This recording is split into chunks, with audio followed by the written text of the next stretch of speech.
Okay, so let's start out with question number 1. In this case, a bucket is being lowered by a rope with a constant downward acceleration. The question is, what's true about the tension in the rope? And what's the first thing we should always do whenever we solve a problem?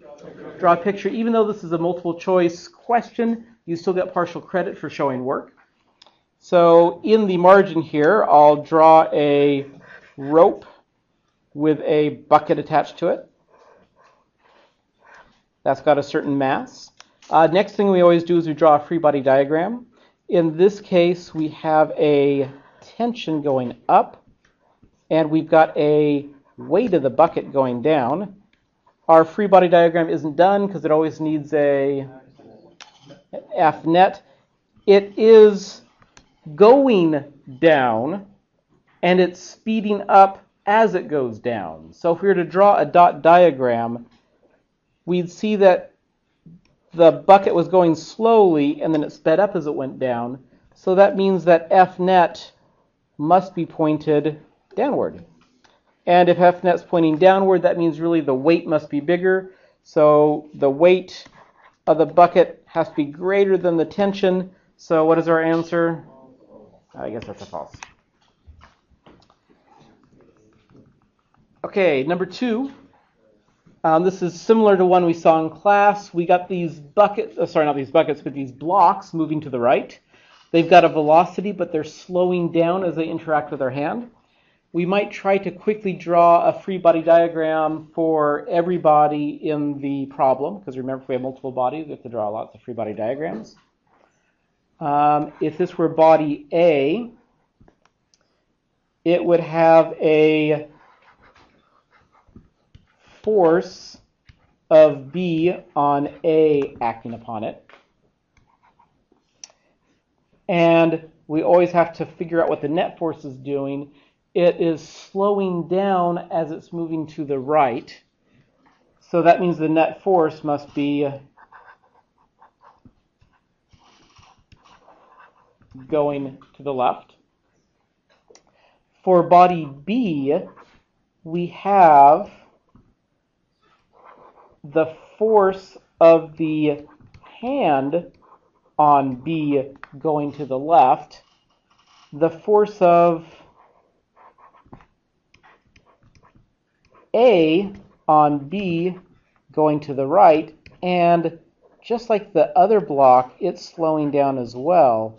So that means that F net must be pointing this way.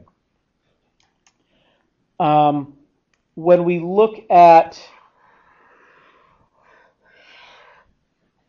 the B block, we see that this means that the force of the hand on B must be greater than the force of A on B. These, of course, are absolute values. So these are magnitudes. What does that scribble say?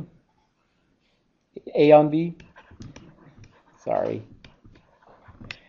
And remember that our textbook likes us to connect the action-reaction pair with a dotted line. So the action-reaction pair is this one right here. The hand on B has to be bigger than A on B. So which one does that tell us it is? This one? Okay. Let's go on to number 3. A large truck is driving down the street at a certain speed. The truck runs into a stationary small car. The truck is 3 times more massive than the car.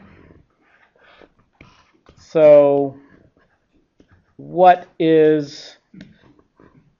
Sorry, there's my car. What's got to be true about the force of one on the other?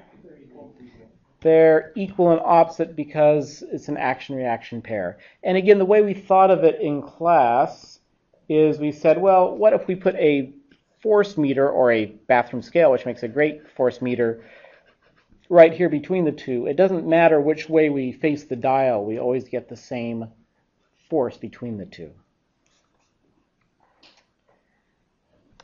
Let's take a look at number 4. Here we've got a car going around a banked road. Of these 4, which one, name one that's clearly bad. C. Okay, C, why is C really bad? Yeah, you should never have your centripetal force on your free body diagram because a centripetal force is a F net. It's a sum of forces. So that would also kill that one. So now that leaves just A and B.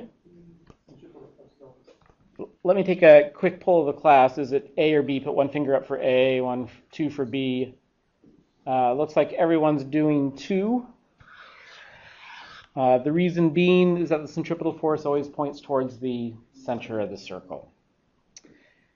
Okay, let's go to the next page here in just a second.